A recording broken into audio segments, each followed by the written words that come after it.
ఈరోజే అపర ఏకాదశి. ప్రతి సంవత్సరం వైశాఖ మాసంలోని బహుళపక్షంలోని ఏకాదశి రోజు అపర ఏకాదశిగా జరుపుకుంటారు. అపర ఏకాదశిని అచల ఏకాదశి అని కూడా పిలుస్తారు.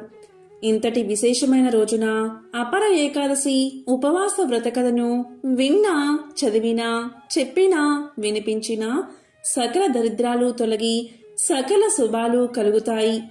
మరి ఆ పవిత్ర కథ ఏంటో ఇప్పుడు ఈ వీడియోలో తెలుసుకుందాం. అపర ఏకాదశి వ్రతాన్ని ఆచరించడం వల్ల పాపాలు, దుఃఖాలు తొలగిపోతాయి. ఈరోజు ఉపవాసముండి శ్రీ మహావిష్ణువును పూజించేవారు అపర ఏకాదశి వ్రత కథను తప్పకుండా వినాలి లేదా చదవాలి. ఇలా చేయడం వల్ల సకల పాపాలు పటాపంచలైపోతాయి. అపర ఏకాదశి లేదా అచల ఏకాదశి రోజు ఉపవాసం చేయడం వల్ల మాయ నుండి విముక్తి లభిస్తుందని, మోక్షం కలుగుతుందని పండితులు తెలియచేస్తున్నారు. ఈ ఏకాదశి వ్రతం అపారమైన సంపద, అలాగే కీర్తిని కలిగిస్తుందట. మరి అపర ఏకాదశి ఉపవాస కథను ఇప్పుడు ఈ వీడియోలో తెలుసుకుందాం. ఒకసారి పాండవుల్లో పెద్దవాడైన ధర్మరాజు శ్రీకృష్ణుడితో ఇలా పలికాడు: శ్రీకృష్ణ, మధుసూదన, వైశాఖ మాసంలో జ్యేష్ఠ పక్షుల్లో వచ్చే ఏకాదశి పేరు ఏమిటి? ఆ ఏకాదశి వ్రతాన్ని ఆచరిస్తే ఎటువంటి ఫలితాలు కలుగుతాయో దయచేసి నాకు వివరించు అని పాండవుల్లో పెద్దవాడైన ధర్మరాజు శ్రీకృష్ణ పరమాత్ముణ్ణి అడిగాడు. అప్పుడు శ్రీకృష్ణుడు ఇలా సమాధానం చెప్పాడు: ధర్మరాజా, జ్యేష్ఠ మాసంలో కృష్ణ పక్షుల్లో వచ్చే ఏకాదశిని అపర ఏకాదశి అంటారు. దీనిని అచల ఏకాదశి అని కూడా పిలుస్తారు. ఈ పవిత్రమైన రోజు శ్రీ మహావిష్ణువును పూజించాలి, అంటే నన్ను పూజించాలి. ఈ ఏకాదశి రోజు ప్రత్యేక పూజలతో పాటు దాన ధర్మాలు ఆచరిస్తే పూర్వీకుల ఆత్మకు శాంతి చేకూరుతుంది. అంతేకాకుండా అన్ని పాపాల నుండి విముక్తి లభిస్తుంది. మరి అపర ఏకాదశి విశిష్టతను తెలిపే ఒక విశేషమైన కథను ఇప్పుడు చెప్తాను. శ్రద్ధగా విను అంటూ ఇలా చెప్పడం మొదలెట్టాడు శ్రీకృష్ణుడు. పూర్వకాలంలో మాహిష్మతి నగరాన్ని మహిధ్వజుడు అనే రాజు పరిపాలన చేస్తూ ఉండేవాడు. అతను ప్రజలను తన కన్న బిడ్డల్లా చూసుకునేవాడు. ధర్మశీలుడు, గుణవంతుడు. కాని అతని తమ్ముడు వజ్రధ్వజుడు అత్యాశాపరుడు, జిత్తుల మారి అన్యాయపరుడు. వజ్రధ్వజుడికి రాజసింహాసనం మీద ఆశ ఉండేది. దీనితో పథకాన్ని పన్ని తన అన్న అయిన మహిధ్వజుణ్ణి చంపి అతని మృతదేహాన్ని ఒక అడవిలో ఒక రావి చెట్టు కింద పాతిపెట్టాడు.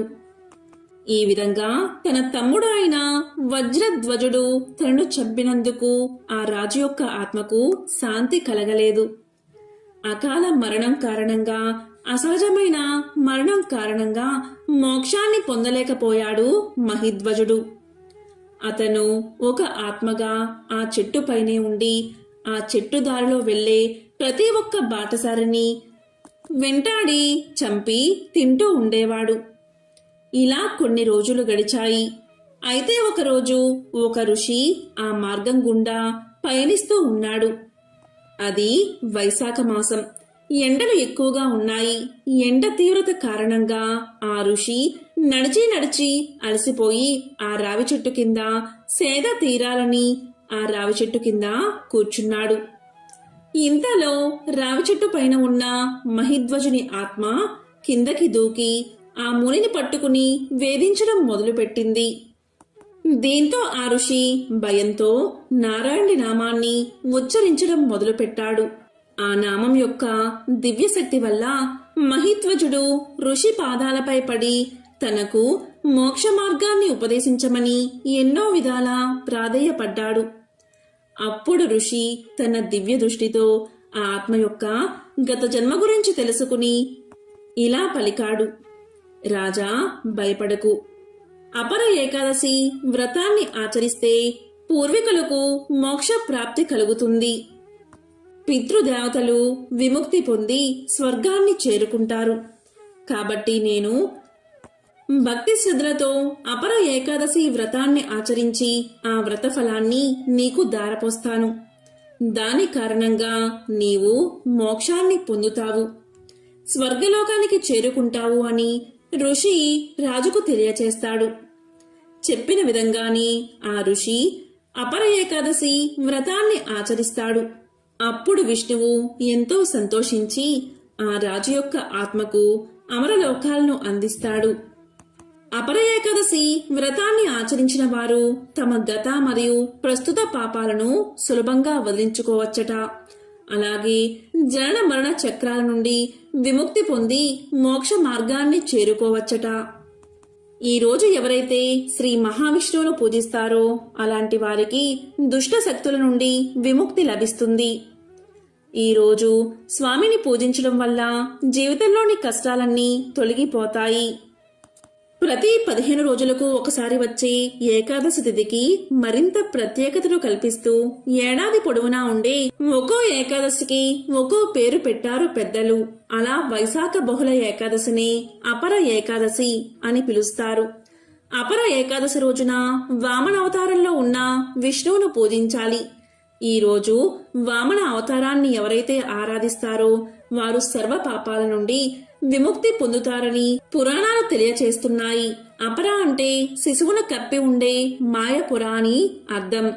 అపర ఏకాదశి రోజు భగవత్ ఆరాధనలో మునిగితే మన మనసుని కమ్ముకుని ఉన్న మాయ కూడా తొలగిపోతుందని పురాణ వచనం.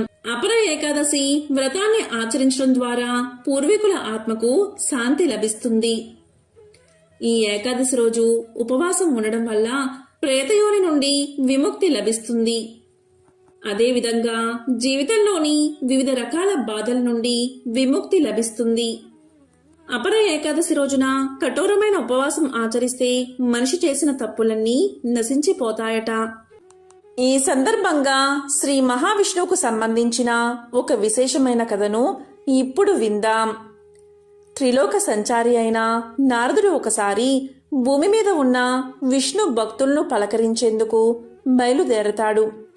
అక్కడ ముందుగా ఆయన నిత్యం హరినామ స్మరణలో లీనమయ్యే ఓ ముని దగ్గరకు వెళ్తాడు.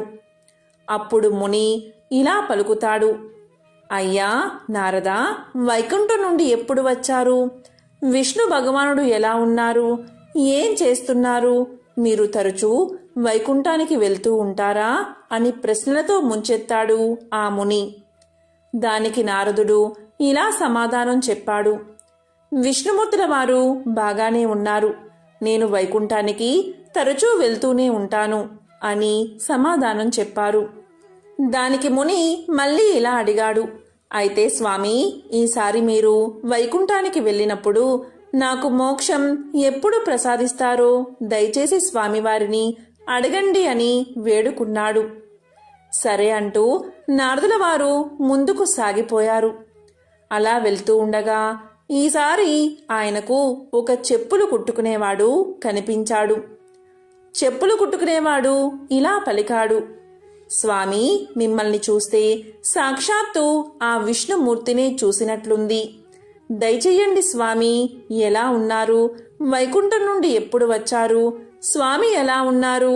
ఏం చేస్తున్నారు? అంటూ చెప్పులు కుట్టుకునేవాడు కూడా ప్రశ్నలతో నారదుణ్ణి ముంచెత్తాడు. దానికి సమాధానంగా నారదుడు: స్వామి బాగానే ఉన్నారు, నేను మళ్ళీ అక్కడికే వెళ్తున్నాను, నీ గురించి ఏమైనా అడగమంటావా అన్నారు నారదులవారు. అడగడానికి ఇంకేముంది తండ్రి, ఆ స్వామివారి కటాక్షం ఎప్పుడు లభిస్తుందో, నాకు మోక్షం ఎప్పుడు సిద్ధిస్తుందో కనుక్కోండి చాలు అని వేడుకున్నాడు చెప్పులు కుట్టుకునేవాడు. అలాగేనంటూ నారదుల వారు తిరిగి వైకుంఠానికి బయలుదేరారు. వైకుంఠంలో నారదుల వారు స్వామిని చూసిన వెంటనే తాను భూలోకంలో కలిసి వచ్చిన భక్తుల గురించి చెప్పారు. వారి సందేహాలను కూడా స్వామి ముందు ఉంచారు. నాలో ఐక్యమయ్యేందుకు ఆ ముని మరెన్నో జన్మలు వేచి ఉండాలి, కానీ ఆ చెప్పులు కుట్టుకునే అతనిది మాత్రం ఇదే చివరి జన్మ అన్నారు విష్ణుమూర్తి. స్వామివారి మాటలు విన్న నారదుల వారు అయోమయంలో పడిపోయారు. నిత్యం హరినామ స్మరణ చేసే మునికి మరెన్నో జన్మలు ఉండడమేమిటి? సాధారణ సంసారిగా జీవిస్తున్న ఆ చెప్పులు కుట్టుకునేవాడికి ఇదే ఆఖరు జన్మ కావడం ఏమిటి అన్న ఆలోచనలో మునిగిపోయాడు నారదుడు. నారదుని మనసులో ఉన్న సంశయాన్ని కనిపెట్టారు స్వామివారు. ఇలా పలికారు, నీ అనుమానం తీరే ఉపాయం ఉంది. నువ్వు ఈసారి వారిద్దరినీ కలిసినప్పుడు స్వామివారు ఏం చేస్తున్నారు అని వాళ్ళు అడుగుతారు కదా, అప్పుడు ఆయన సూది బెజ్జంలోంచి ఏనుగుని పంపిస్తున్నారు అని చెప్పు. వారి స్పందన చూశాక నీకే అర్థమవుతుంది ఎవరు గొప్ప భక్తులో అన్నారు స్వామివారు. విష్ణుమూర్తి చెప్పినట్లుగానే నారదుడు తిరిగి భూలోకానికి బయలుదేరాడు. ముందుగా ఆయనకి ముని ఎదురుపడ్డాడు. ఎప్పటిలాగే నారదుల వారిని కుశల ప్రశ్నలు అడుగుతూ పనిలో పనిగా స్వామివారు ఏం చేస్తున్నారు అని అడిగాడు ముని. ఏముంది, వెలడంత సూది బెజ్జంలోంచి కొండంత ఏనుగుని పంపిస్తున్నారు అన్నారు నారదులవారు. భలేవారే, సూది బెజ్జంలోంచి ఏనుగుని పంపించడం ఎలా సాధ్యం? మీరు నాతో పరాచికాలు ఆడుతున్నట్లున్నారు, లేదా ఏదో భ్రాంతికి గురై ఉంటారు అన్నాడు ముని చిరునవ్వుతో. నారదులవారు అక్కడి నుండి సాగిపోయారు. మరి కొంత దూరం వెళ్ళాక ఆయనకి మునుపటి చెప్పులు కుట్టుకుని అతను కనిపించాడు. అతను ఇలా పలికాడు, అయ్యా దయచేయండి, ఎక్కడి నుండి రాక ఈ మధ్యకాలంలో వైకుంఠానికి వెళ్లారా? స్వామివారు ఎలా ఉన్నారు అని అడిగాడు ఆ చెప్పులు కుట్టుకునే అతను. అంతా బాగానే ఉందయ్యా, నేను వైకుంఠానికి వెళ్లే సమయంలో స్వామివారు ఒక సూది బెజ్జంలోంచి ఏనుగుని ఎక్కిస్తున్నారు అన్నాడు నారదులవారు. మంచిది మంచిది, స్వామివారు తలుచుకుంటే సాధ్యం కానిది ఏముంది అన్నాడు భక్తుడు. అదేంటి, స్వామివారు ఎంత గొప్పవారైతే మాత్రం అంత అసాధ్యమైన కార్యాన్ని చేయగలరని నువ్వు నమ్ముతున్నావా అని ఆశ్చర్యంగా అడిగాడు నారదుడు. భలేవారే, భగవంతుడికి అసాధ్యమంటూ ఏముంటుంది? ఇదిగో ఈ మర్రి పండుని చూడండి.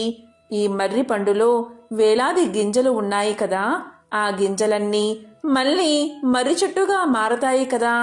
పోనీ అక్కడితో ఆగుతుందా? ఆ మర్రి చెట్టు ఊడలు కిందకి దిగి విశాలమైన వనంగా మారుతుంది. ఇంత చిన్న పండులో అన్ని మహావృక్షాలు ఇమిడి ఉన్నప్పుడు స్వామివారు చేసిన దానిలో ఆశ్చర్యం ఏముంది? సృష్టిలో ఇలాంటి అద్భుతాలన్నీ ఆయనకి సాధ్యమే కదా అన్నాడు చెప్పులు కుట్టుకునేవాడు. పైకి ఎంతో సాధారణంగా కనిపించే ఆ భక్తుని మనసులో భగవంతుని పట్ల ఉన్న విశ్వాసం ఎంత బలమైనదో నారదుల వారికి అర్థమయ్యింది. మోక్షం అతన్నే ఎందుకు వరించిందో తెలిసి వచ్చింది. కలియుగం ఎలా ఉంటుందో తెలిపే ఈ పవిత్ర కథను వింటే చాలు, జన్మల పాపాలు తొలగి కోటి జన్మల పుణ్యం వస్తుంది. పట్టిందల్లా బంగారమే అవుతుంది. పాండవులు రాజ్యాన్ని పరిపాలిస్తున్న సమయం. రాబోయే కలియుగం ఎలా ఉండబోతుందో, ఆ కలియుగంలో మానవులు ఎలా ప్రవర్తిస్తారో అనే విషయం తెలుసుకోవాలని కోరిక పాండవులకు కలిగింది. అప్పుడు పాండవులంతా కలిసి శ్రీకృష్ణుడి దగ్గరకు వెళ్లి వారి మనసులో ఉన్న కోరికను తెలియచేశారు. అప్పుడు శ్రీకృష్ణుడు పాండవులతో ఇలా అన్నాడు, నేను 5 బాణాలను అడవిలోకి వేస్తున్నాను. మీరందరూ అడవిలో ఒక్కొక్కరు ఒక్కో వైపు వెళ్లి 5 బాణాలు వెతికి తీసుకురండి. మీకు బాణం దగ్గర ఏదైనా కనబడితే వచ్చిన తర్వాత నాతో చెప్పండి. అప్పుడు నేను మీరు అడిగిన దానికి సమాధానం చెప్తాను అన్నాడు. అప్పుడు పాండవులంతా కూడా శ్రీకృష్ణుడికి నమస్కారం చేసి బాణాలు వెతుకుతూ అడవిలోకి బయలుదేరారు. ఆ 5గురు ఒక్కొక్కరు ఒక్కో దిశగా వెళ్లారు. మొదటగా ధర్మరాజుకు బాణం దొరుకుతుంది. ఆ బాణం దగ్గర ఒక ఆశ్చర్యకరమైన సంఘటన అతను చూస్తాడు. అతనికి ఒక ఏనుగు కనబడుతుంది. దానికి విచిత్రంగా 2 తొండాలు ఉంటాయి. దాన్ని చూసిన ధర్మరాజు ఎంతో ఆశ్చర్యపోతాడు. బాణం తీసుకుని తిరిగి కృష్ణుడి దగ్గరకు బయలుదేరతాడు. అర్జునుడికి కూడా బాణం దొరికింది. కాని ఇంతలోనే ఒక మధురగానం వినిపించి అటు తిరిగాడు అర్జునుడు. అప్పుడు అతనికి కూడా ఒక ఆశ్చర్యకరమైన మధుర సంఘటన కనిపించింది. ఒక కోయిల మధురంగా పాడుతూ ఉంది. దాని రెక్కలపై వేదం అని రాసి ఉంది. ఆ కోయిల బతికి ఉన్న ఒక కుందేలును పొడుచుకుని తింటుంది. అది చూసి అర్జునుడు నివ్వెరపోయాడు. బాణం తీసుకుని తిరిగి కృష్ణుడి దగ్గరకు బయలుదేరాడు. ఇక భీముడికి కూడా బాణం దొరికిన చోట ఒక ఆశ్చర్యకరమైన సంఘటన కనబడింది. అది ఏంటి అంటే నిండుగా నీళ్లు ఉన్న 7 బావులు కనిపించాయి. ఆ బావుల మధ్య ఒక ఎండిపోయిన బావి కూడా కనిపించింది. నిండుగా నీళ్లు ఉన్న 7 బావుల మధ్యలో ఉన్న ఆ బావిలో నీళ్ళెందుకు లేవు, ఎందుకు పడలేదు అని ఆశ్చర్యపోయాడు భీముడు. వెంటనే బాణం తీసుకుని తిరిగి శ్రీకృష్ణుడి దగ్గరకు బయలుదేరాడు. మరోవైపున నకులుడికి కూడా బాణం దొరికిన చోట ఒక వింత సంఘటన కనబడింది. అది ఏంటి అంటే ఒక ఆవు అప్పుడే పుట్టిన తన లేగదూడను గాయాలు అయ్యేలాగా విపరీతంగా నాకుతుంది. చుట్టూ ఉన్న జనం అతి కష్టం మీద ఆవు దూడలను విడదీశారు. అది చూసి నకులుడికి ఆశ్చర్యం వేసింది. నకులుడు కూడా బాణాన్ని తీసుకుని శ్రీకృష్ణుడి దగ్గరకు బయలుదేరాడు. ఇక సహదేవునికి బాణం దొరికిన చోట ఒక సంఘటన కనిపించింది. అదేంటి అంటే ఒక పర్వతం పైనుంచి ఒక పెద్ద బండరాయి దొర్లుతూ వస్తూ దారిలో ఉన్న చెట్లు అన్నిటినీ పడేస్తుంది. పెద్ద పెద్ద వృక్షాలు కూడా దాన్ని వేగాన్ని ఆపలేకపోయాయి. కాని ఆ రాయి దొర్లుతూ వచ్చి ఒక చిన్న మొక్క దగ్గర ఆగిపోయింది. అది చూసిన సహదేవుడికి ఏమీ అర్థం కాలేదు. బాణాన్ని తీసుకుని కృష్ణుడి దగ్గరకు బయలుదేరాడు. తరువాత పాండవులందరూ ఒక దగ్గర చేరి తాము చూసిన విషయాలను శ్రీకృష్ణుడికి చెప్తామని అతని దగ్గరకు బయలుదేరారు. పాండవులందరూ కలిసి శ్రీకృష్ణుడి దగ్గరకు చేరి అతనికి నమస్కారం చేశారు. అప్పుడు కృష్ణుడు పాండవులతో మీరు చూసిన విషయాలు ఏంటో చెప్పండి అన్నాడు. అప్పుడు మొదటిగా ధర్మరాజు ఇలా చెప్పాడు. కృష్ణ, నేను బాణం దగ్గర మొట్టమొదటిసారిగా 2 తొండాలు కలిగిన ఏనుగుని చూశాను. దాన్ని చూసిన వెంటనే నాకు చాలా ఆశ్చర్యం కలిగింది. ఎందుకు ఏనుగుకు 2 తొండాలు ఉన్నాయి అని అడిగాడు. ఇలాంటి వింతను నేను ఎప్పుడూ చూడలేదు కృష్ణ, దాని గురించి వివరించి చెప్పు అని అడిగాడు. దానికి కృష్ణుడు ధర్మరాజుతో ఇలా చెప్పాడు. ఓ ధర్మరాజా, నీకు కనిపించిన ఈ దృశ్యానికి కలియుగానికి సంబంధముంది. కలియుగంలో మానవులు 2 ముఖాలు ఉన్నట్లుగా ప్రవర్తిస్తారు. వారు పైకి ఒకటి చెప్తారు, మరొకటి చేస్తారు. వారు బయటకు ఒక విధంగా చెప్పి లోపల మనసులో మాత్రం వేరే విధంగా ఆలోచిస్తారు. కలియుగంలో వీరి రాజ్యమే నడుస్తుంది. మనిషి ఒక్కడే అయినా ఆలోచన మాత్రం 2 రకాలుగా చేస్తాడు. వీరితో చాలా జాగ్రత్తగా ఉండాలని చెబుతాడు. తరువాత అర్జునుడు ఇలా అడుగుతాడు. శ్రీకృష్ణ, నేను చూసింది ఇంకా ఆశ్చర్యంగా ఉంది. నేను బాణం తీసుకునే ప్రదేశంలో ఒక కోకిల రెక్క మీద వేదం అని రాసి ఉంది. ఆ కోయిల మధురమైన గానం చేస్తూ జీవించి ఉన్న కుందేలను పొడుచుకుని తింటూ కనిపించింది. సాక్షాత్తు సరస్వతీదేవినే మరిపించే ఆ కోయిల ఇంత వికృతి చేష్టలు ఎలా చేయగలుగుతుంది అంటూ తనకు కలిగిన సందేహాన్ని కృష్ణుడి దగ్గర వ్యక్తం చేశాడు అర్జునుడు. అప్పుడు కృష్ణుడు ఈ విధంగా సమాధానం చెప్పాడు. అర్జున, కలియుగంలో సరస్వతీదేవిని మెప్పించి విద్యావంతులు అయిన విద్వాంసులు, తెలివైన వారు తమ జ్ఞానాన్ని సక్రమంగా వినియోగం చేయకుండా అమాయకం ప్రజలను, చదువురాని పేదవారిని మాయమాటలు చెబుతూ దోచుకుంటారు అని ఆ పక్షిలాగా వాళ్లను పీక్కు తింటారు. కోయిల్లాగా తీయని మాటలు చెబుతూ వారిని వేధిస్తారు అని శ్రీకృష్ణుడు సమాధానం చెప్పాడు. ఆ తరువాత భీముడు ఇలా పలికాడు. కృష్ణ, నేను వెళ్ళిన చోట 7 బావులు కనిపించాయి. ఆ 7 బావుల్లో 6 నిండుగా నీరు ఉంది. కాని మధ్యలో ఉన్న ఒక బావిలో ఒక చుక్క కూడా నీరు లేదు. ఒకే నేలపై ఉన్న ఈ 7 బావుల్లో ఇదేం తేడా అంటూ భీముడు తన సందేహాన్ని శ్రీకృష్ణుడికి చెప్పాడు. భీముడి ప్రశ్నకు సమాధానంగా శ్రీకృష్ణుడు ఇలా అన్నాడు. భీమా, కలియుగంలో ఉన్నవాడు మరింత ధనవంతుడు అవుతాడు. పేదవాడు మరింత నిరుపేదగా మారిపోయి కటిక దరిద్రాన్ని అనుభవిస్తాడు. ధనవంతుల మధ్యలో ఉన్నా కూడా పేదవాడు ఎన్నడూ ఎప్పుడూ పేదవాడిగానే ఉంటాడు. దానికి సంకేతమే ఈ బావులు అని శ్రీకృష్ణుడు సమాధానం చెప్పాడు. ఆ తరువాత నకులుడు కృష్ణుణ్ణి ఇలా అడుగుతాడు.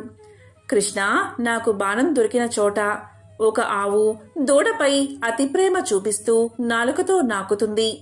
ఆ ఆవు యొక్క ప్రేమ ఎలా ఉంది అంటే, ఆ ఆవు తన దూడను నాకడం వల్ల ఆ దూడకు గాయాలు అయ్యి రక్తం కారుతుంది. ఏంటి ఈ విపరీతమైన ప్రేమ అని అడగ్గా కృష్ణుడు ఇలా చెప్పాడు. కలియుగంలోని తల్లిదండ్రులకు పిల్లల మీద అధిక ప్రేమ ఎక్కువ. ఆ పిల్లలు ఆ అధిక ప్రేమ వల్ల సోమరులుగా తయారవుతారు. వాళ్ళు చూపించే అతి ప్రేమ వల్ల పిల్లల యొక్క అభివృద్ధి ఆగిపోయి సోమరులుగా తయారై భూమికి భారంగా మారతారు. జీవితంలో బాధ్యతల గురించి తెలుసుకోకముందే వారికి చిన్న వయసులోనే పెళ్లి చేస్తారు. ఈ కలియుగంలో కొడుకుపై తల్లిదండ్రులకు ఎలాంటి హక్కులు ఉండవు. కేవలం భార్యకు మాత్రమే పూర్తి హక్కులు ఉంటాయి. కలియుగంలో తల్లిదండ్రులు పిల్లలపై చూపే అతి ప్రేమకు ఆవు దూడలు చిహ్నాలు అని సమాధానం చెప్పాడు కృష్ణుడు. ఇక చివరివాడైన సహదేవుడు కృష్ణుణ్ణి ఇలా అడుగుతాడు. కృష్ణ, నాకు బాణం దొరికిన చోట ఒక పెద్ద పర్వతం నుండి ఒక భారీ బండరాయి దొర్లుకుంటూ కింద పడ్డం కనిపించింది. ఆ బండరాయి బరువుకు వేగానికి అడ్డు వచ్చిన పెద్ద పెద్ద వృక్షాలు సైతం నేలమట్టం అయిపోయాయి. కాని ఒక చిన్న మొక్క దగ్గరకు రాగానే ఆ బండరాయి తనంతట తానే ఆగిపోయింది. అది చూసిన నేను ఆశ్చర్యానికి లోనయ్యాను. పెద్ద పెద్ద వృక్షాలకు ఆపడం సాధ్యం కాని పని ఒక చిన్న మొక్క ఎలా చేసింది అని అడుగుతాడు. దానికి కృష్ణుడు ఇలా సమాధానం చెప్తాడు. సహదేవా, కలియుగంలో మానవులు విచక్షణ కోల్పోతారు. తమ పతనానికి తామే కారణం అవుతారు. మహావృక్షాలు అంటే అతని అధికార బలం, ధనబలం ఇవేవి అతని పతనాన్ని ఆపలేవు. కాని చిన్న మొక్క వంటి భగవంతుడి నామస్మరణ మానవుడు వినాశనం కాకుండా ఎల్లప్పుడూ కాపాడుతుంది. దీనికి సంకేతమే నువ్వు చూసిన దృశ్యం అని వివరిస్తాడు. కలియుగంలో ఎవరైతే అధర్మాన్ని పాటిస్తారో వారు జాలి దయ లేకుండా అమాయకులను పీడించుకుంటూ తింటూ వాళ్ళు మాత్రమే సుఖంగా ఉంటారు. భగవంతుడిని నమ్మేవారి సంఖ్య గణనీయంగా తగ్గిపోతుంది. నాస్తికులు పుట్టగొడుగుల్లాగా పెరిగిపోతూ ఉంటారు. మనిషి ఆయుర్దాయం అనేది 60 సంవత్సరాలకు పడిపోతుంది. 8 సంవత్సరాల వయసులోనే ఆడవారు పిల్లలకు జన్మనిస్తారు అంటూ కలియుగంలో జరగబోయే సత్యాలను పాండవులకు వివరిస్తాడు శ్రీకృష్ణుడు. మహాభారతంలో శ్రీకృష్ణుడు చెప్పిన ఈ విషయాలు కలియుగంలో మనం చూస్తూనే ఉన్నాం. అందుకే మహాభారతాన్ని పంచమ వేదంగా చెప్తారు. మహాభారతంలో ఎన్నో జీవిత సత్యాలను తెలియచేసే విషయాలు కూడా ఉన్నాయి. ఎంతో పవిత్రమైన విశేషమైన ఈ కథను విన్నా, చదివినా, చెప్పినా, వినిపించినా జన్మల పాపాలు తొలగి కోటి జన్మల పుణ్యం వస్తుంది. సకల శుభాలు కలుగుతాయి. పూర్వం మహాభారత అరణ్య పర్వంలో పాండవులు అరణ్యవాసంలో ఉన్నప్పుడు ఒక బ్రాహ్మణుడు పాండవుల వద్దకు వచ్చి ఇలా పలికాడు. చాలా కంగారు పడుతూ వచ్చి తాను అగ్నిని మదించే అరణి ఒక చెట్టు కొమ్మలో దాచరని, అప్పుడే వచ్చిన ఒక దుప్పి ఆ కొమ్మను రాచుకోనందున అరణి దాని కొమ్ముల్లో చిక్కుకుందని, ఆ తరువాత దుప్పి పారిపోతే దానితో పాటే తన అరణి కూడా దాని కొమ్ముల్లో చిక్కుకుపోవడం వల్ల దానితో పాటే పోయిందని, అది ఒక అరణ్యంలోకి ప్రవేశించి తనకు కనిపించకుండా పోయిందని, ఆ అరణి లేకపోతే తాను నిత్యమూ చేసే అగ్నిహోత్రాది కార్యాలను చెయ్యలేనని, కనుక తనకు తన అరణిని వెతికి తెచ్చి ఇప్పించాలని ప్రార్థించాడు బ్రాహ్మణుడు. ఇక ధర్మరాజు తన తమ్ములతో కలిసి వాడి బాణాలు సంధిస్తూ బ్రాహ్మణుడు చెప్పినా దిక్కువైపు దుప్పిని వెతకడానికి బయలుదేరాడు. ఎన్ని బాణాలు వారు వేసినా ఒక్కటి దానికి తగిలిన జాడ కనిపించలేదు. అది అదృశ్యమైందని వారు భావించారు. తమ ప్రయత్నం విఫలమైందని బాధపడుతూ అలసట చెందడం వల్ల ఒక మర్రి చెట్టు నీడలో విశ్రమించారు. అప్పుడు నకులుడు ధర్మరాజుతో ఇలా పలికాడు. ఆర్య, మీరు ఇంత ధర్మ తత్పరత కలవారు కదా, మన కష్టాలకు కారణం ఏమిటి అని ప్రశ్నించాడు. దానికి ధర్మరాజు నవ్వి, మన పూర్వజన్మ కర్మలే మన సుఖదుఖాలకు కారణమని పెద్దలు చెప్పారు అన్నాడు. అప్పుడు భీముడు కల్పించుకుని, ఆ రోజు పాంచాలిని నిండు కొలువులోకి ఈడ్చుకుని వచ్చినప్పుడే కౌరవులందరినీ నేను చంపేసి ఉండాల్సింది. అలా చేయకపోవడం వల్లే మనకి కష్టాలు అన్నాడు. అర్జునుడు భీముడి కోపానికి వత్తాసు పలుకుతూ అహంకారం ఆవహించి సూత కుమారుడైన కర్ణుడు ఆ రోజు పలికిన కారు కూతల్ని విని పెరిగి పందిలాగా నేను ఊరుకోబట్టే ఈ బాధలు కష్టాలు అన్నాడు. ఇక సహదేవుడు ఇలా అన్నాడు. దుష్ట ద్యూతాన్ని మనతో ఆడించిన మాయావి శకుని నేను ఆ రోజే చంపి ఉండకపోవడమే మన కష్టాలకు కారణమన్నాడు. అన్నీ విన్న అజాత శత్రువు పాండవాగ్రేసరుడు ధర్మరాజు నకుడితో అన్నదమ్ములైన మనం అందరం బాగా దాహంతో బాధపడుతున్నాం. దగ్గరలో ఎక్కడైనా నీరు ఉందేమో చూసి నువ్వు తాగి మాకు కూడా తీసుకురా అని ఆదేశించాడు. దీంతో నకులుడు అన్నగారి మాటకు బద్ధుడై వటవృక్షమెక్కి నీళ్లు ఎక్కడైనా దొరుకుతాయేమో అని పరిశీలించాడు. కొంత దూరంలో ఒక జలాశయం ఉందని తెలుసుకుని అన్నగారికి చెప్పాడు. అప్పుడు ధర్మరాజు నకులుణ్ణి అక్కడికి వెళ్లి దాహం తీర్చుకుని తమందరికీ వెంటనే మంచినీరు తేవలసిందిగా ఆజ్ఞాపించాడు. దీంతో నకులుడు జలాశయం చేరుకున్నాడు. అందులో దిగి నీళ్లు తాగాలని ప్రయత్నం చేశాడు. ఇంతలో ఒక గొంతు వినిపించింది. ఆ తడాకం తనదని, తాను అడిగే ప్రశ్నలకు సరైన జవాబులు చెబితేనే నీరు తాగనిస్తాను అంది ఆ గొంతు. నకులుడు ఆ మాటలు వినకుండా లోపలికి దిగి కొంచెం నీరు తాగాడు. వెంటనే స్పృహ కోల్పోయి నేలపై కూలబడ్డాడు.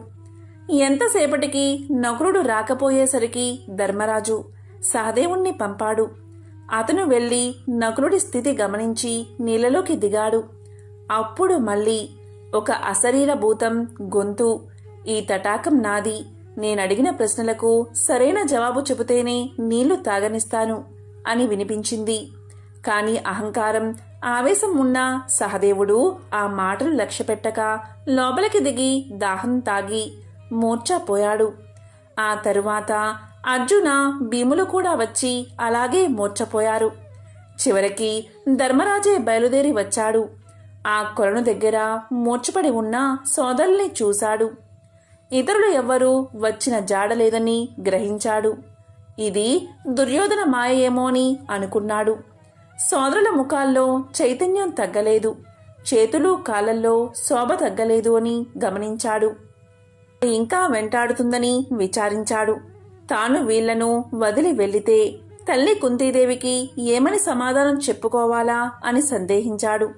దాహం విపరీతంగా ఉంది. దాంతో కొలంలోకి దిగాడు ధర్మరాజు.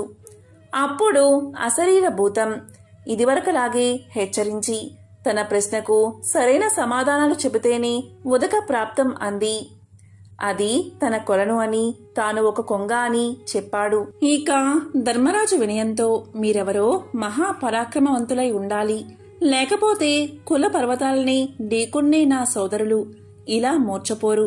మీరెవరో, మీ కోరిక ఏమిటో నాకు సరిగ్గా చెప్పండి అన్నాడు. దానికి ఆ అదృశ్య గొంతు, ధర్మరాజా, నేను ఒక యక్షుడిని, నా వల్లే నీ సోదరులకు ఈ గతి పట్టింది అని చెప్పిన వెంటనే అక్కడ ప్రత్యక్షమయ్యాడు. అతను ఆజానుబాహుడు. అతని గర్జనకు అడవిలోని ప్రాణాలు వణికిపోయాయి. పరమ భయంకరంగా ఉన్నాడు. కాని ప్రశాంత గంభీర స్వరంతో ఇలా అన్నాడు. యుధిష్ఠరా, నా అనుమతి లేకుండా నీ తమ్ముళ్ళు నీరు తాగి ఇలా అయిపోయారు.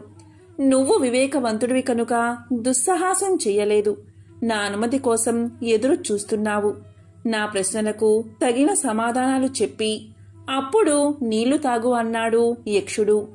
సరే అని ప్రశ్నలు వెయ్యవలసిందిగా ధర్మరాజు యక్షుణ్ణి కోరాడు. ఇప్పుడు ప్రశ్నలు, వాటికి ధర్మరాజు సమాధానాలు తెలుసుకుందాం.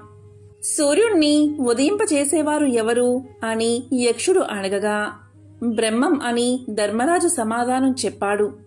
సూర్యుని చుట్టూ తిరిగేవారెవరు అని యక్షుడు అడగగా దేవతలు అని సమాధానం చెప్పారు.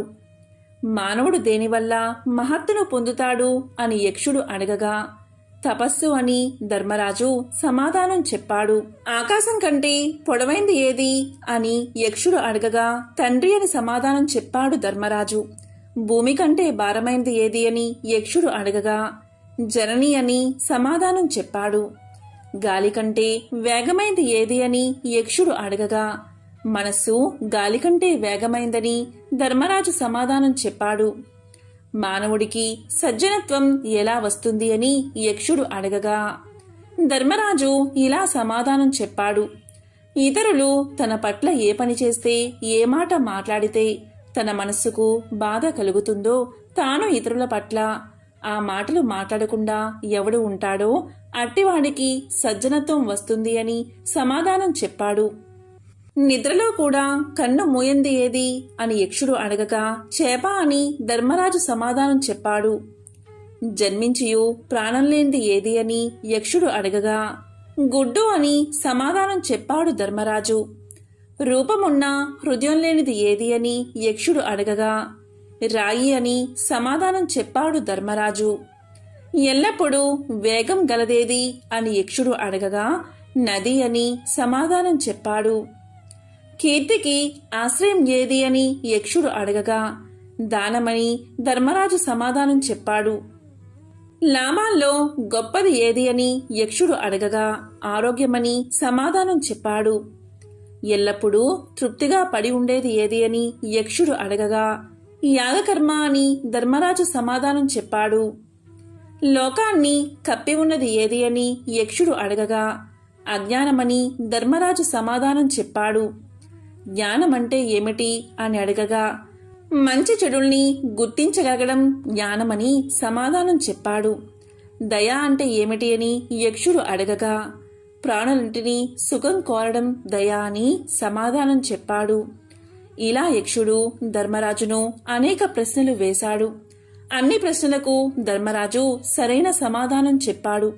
ఆ సమాధానాలు విన్న యక్షుడు నా ప్రశ్నలంటికి సరైన సమాధానాలు ఇచ్చావు, నాకు ఆశ్చర్యాన్ని కలిగించావు. నీ సోదరులలో ఒక్కరిని బతికిస్తాను, ఎవరిని జీవింప చెయ్యాలో నువ్వే చెప్పు అన్నాడు యక్షుడు. అప్పుడు ధర్మరాజు కొంచెంసేపు ఆలోచించి ఇలా చెప్పాడు.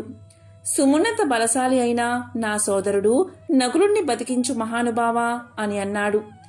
దానికి యక్షుడు భీమార్జునులు అత్యంత ధైర్య సాహసవంతులు, వారిని బతికించమని కోరుకోకుండా నకులుణ్ణి ఎందుకు ఎంచుకున్నావు అని అడిగాడు. దానికి ధర్మరాజు యక్షీశ్వర, మా తండ్రి పాండురాజు గారికి కుంతి, మాద్రి అని ఇద్దరు భార్యలు. కుంతి తనయుల్లో నేను బతికే ఉన్నాను, మాద్రి తనయుల్లో ఒక్కరైనా జీవించాలి కదా అన్నాడు. అప్పుడు సంతోషించిన యక్షుడు నీ ధర్మజ్ఞతకు మహా ఆనందంగా ఉంది, నీ సోదరులందరినీ పునర్జీవితుల్ని చేస్తాను అని చెప్పి వారందరికీ స్పృహ కల్పించాడు. దీంతో పరమానంద భరితుడైన ధర్మతనయుడు అంటే ధర్మరాజు ఇలా పలికాడు. నీవు యక్షుడివి కావు, నువ్వేదో దేవతవు, దీంట్లో సందేహం లేదు. నీ యథార్థ స్వరూపం నాకు చూపించు అని కోరాడు. దానికి యక్షుడు నేను ధర్మదేవతను, సత్యం, శౌచం, దానం, తపం, సమం, దాంతి, కీర్తి, సమగ్ర పరిజ్ఞానం నా స్వరూపాలే. నా కుమారుడివైన నిన్ను చూడాలి అనే ఉద్దేశంతోనే ఈ కొలను చేరాను. నన్ను ఆశ్రయించిన వారెవరూ దుర్గతి పొందరు. నీ సాధువర్తనకు సంతోషించి ఇంకో వరం కూడా ప్రసాదిస్తున్నాను, కోరుకో అన్నాడు. దీంతో ధర్మరాజు అమిత ఆనందాన్ని పొంది భక్తితో ధర్మదేవతకు సాష్టాంగ నమస్కారం చేశాడు. ధర్మదేవ, ఆశ్రమ సమీపంలో ఉన్న ఒక బ్రాహ్మణుడి అరణిని జింక అపహరించుకు పారిపోయింది.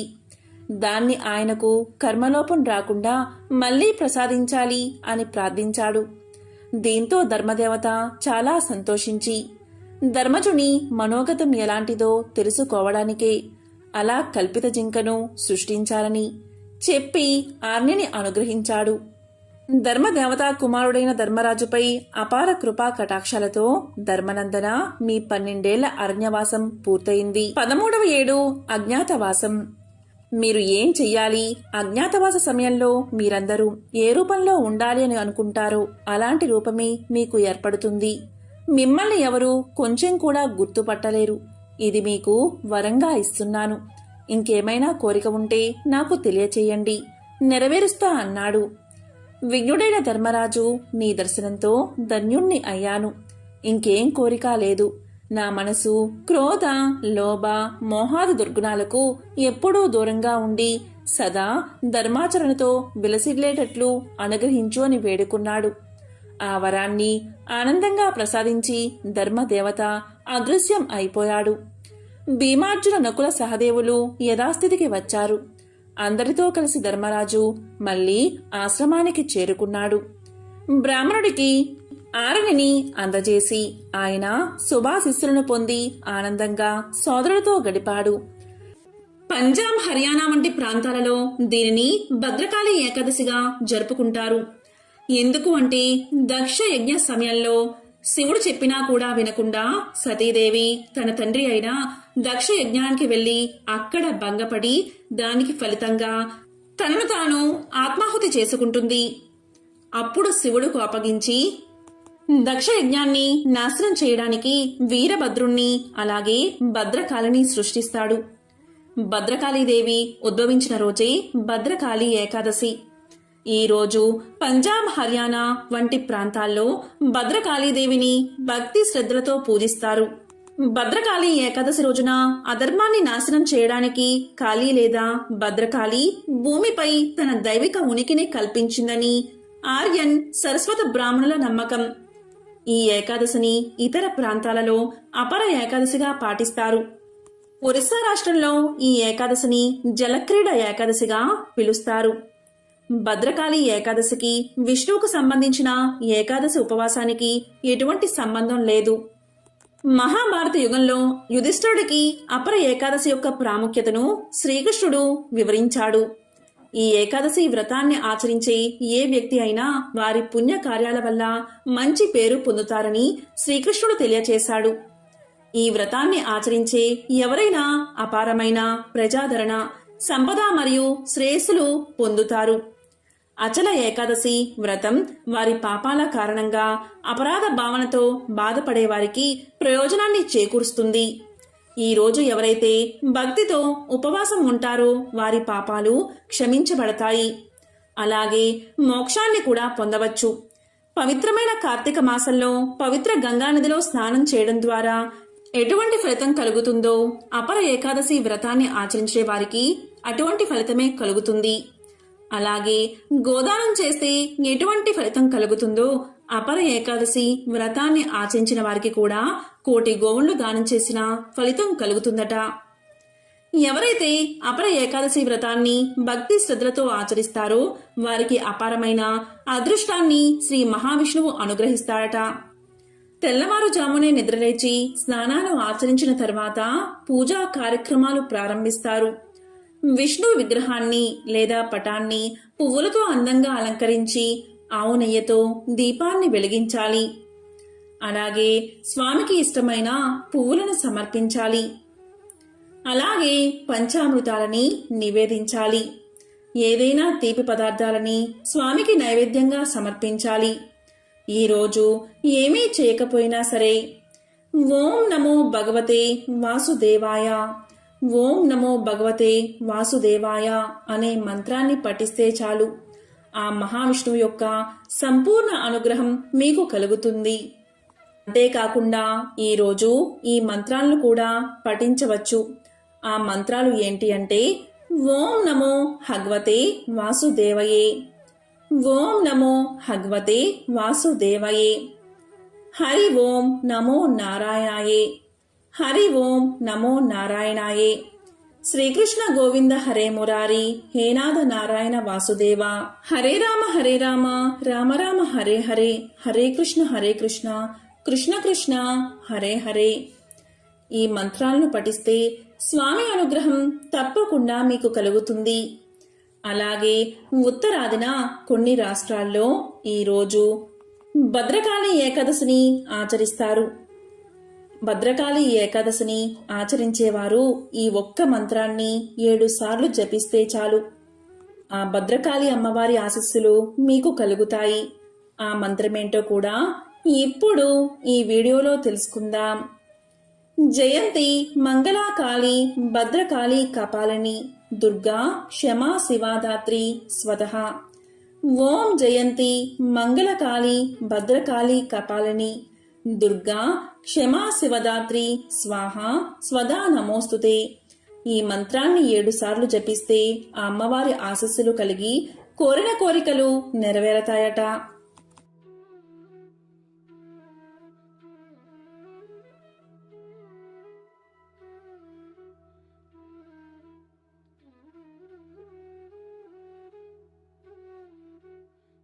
ఈ విధంగా ఈ ఏకాదశి యొక్క విశిష్టతను సాక్షాత్తు శ్రీకృష్ణ భగవానుడే పాండవుల్లో పెద్దవాడైన ధర్మరాజుకు తెలియచేశాడు.